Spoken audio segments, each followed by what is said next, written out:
Welcome back and good morning, ladies. Good morning.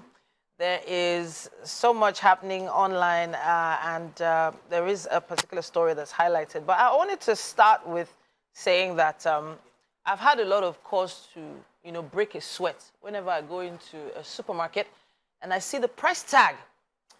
I look at the item I want to buy, I look at the price tag, and suddenly, for some reason, involuntarily, sweat just starts coming from here and maybe even here. I don't know.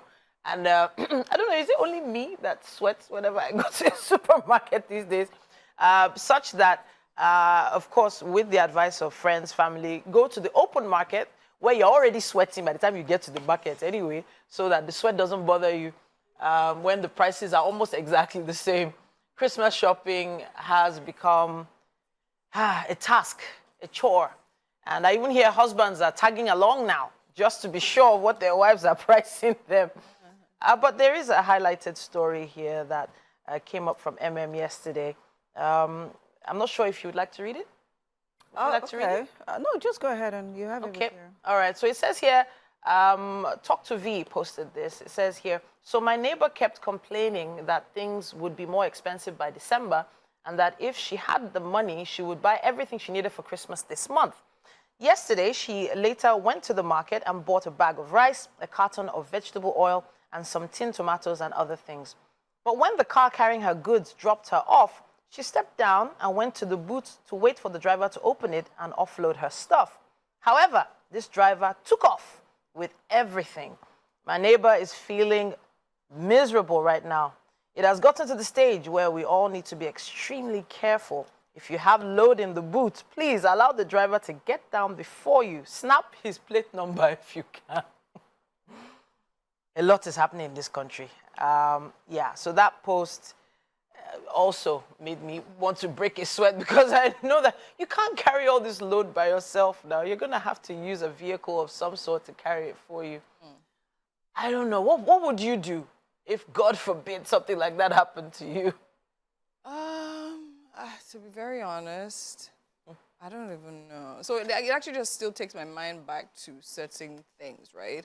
Going to the market, mode of transportation, Yeah. of course, how people, buses are definitely better than the hailing services these days. But then again, sometimes when it comes to certain things, what I say, buses are more expensive than hailing services. Yeah. No, buses are more expensive. I said, and the hailing services. Do you understand? The hailing services are also expensive. But I'm saying buses are expensive for people that normally take the buses. for buses?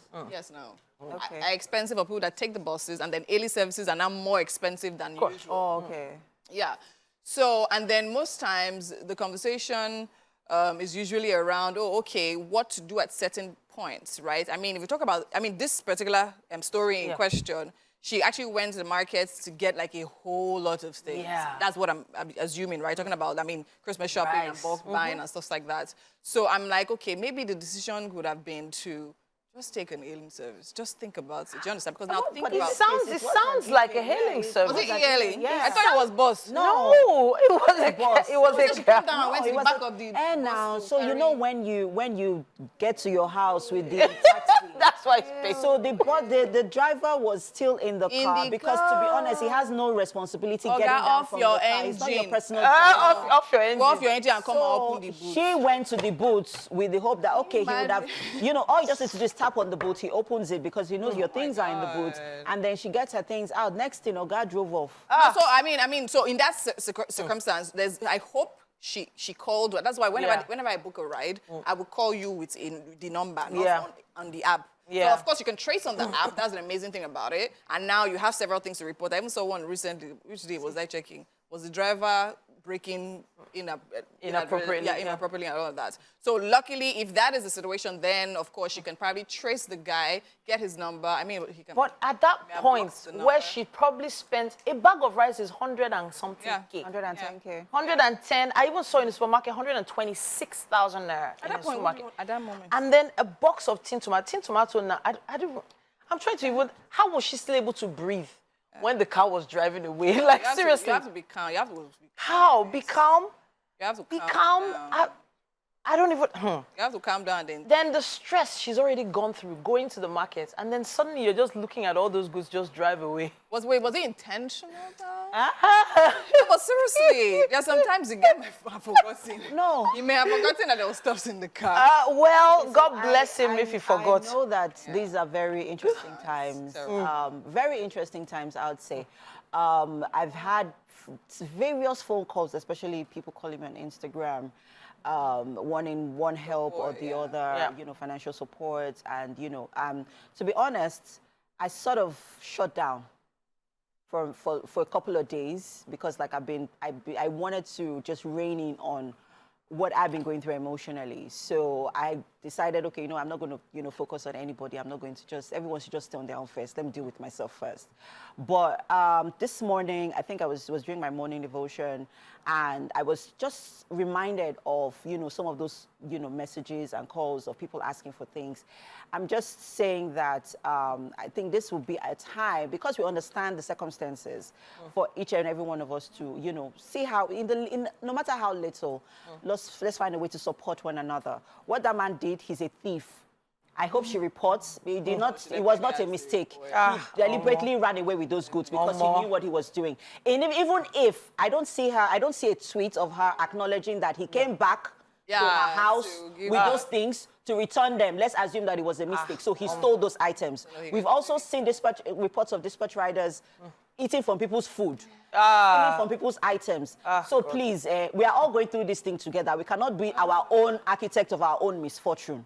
The way you are going through it is the way I'm also going through it. You don't know how much, you don't know if that was her last penny that she used in buying those things. But because you saw it in quantum, you felt she had it in quantum.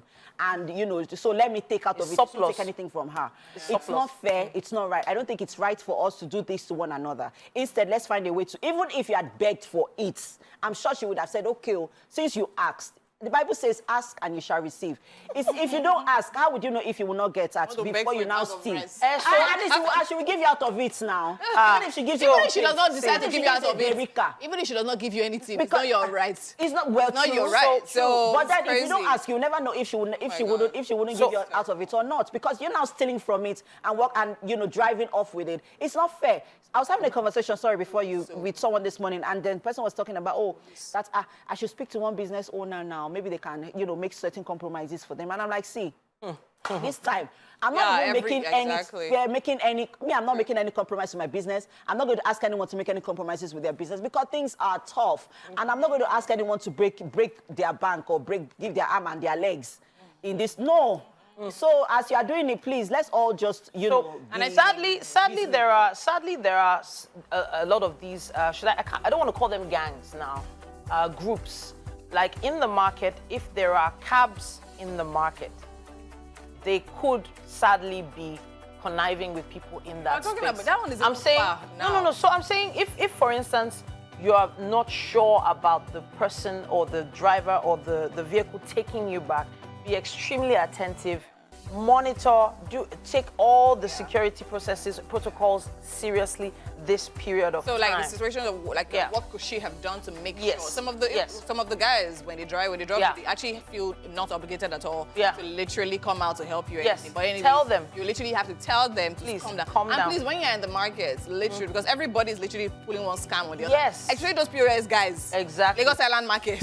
POS. Forget to. So please, be careful where you pick the car from. I literally had to walk into the banking hall. Yes, to get. But now, even banks are even making it difficult because now you cannot even get as much cash as you want. Sadly, I have to stop us on this one and let the audience give us their thoughts on this. Use our hashtag WakeUpNigeria on TVC and let us know. We can't wait to see your opinions on this particular matter. Let's take a quick break. We'll be back after this.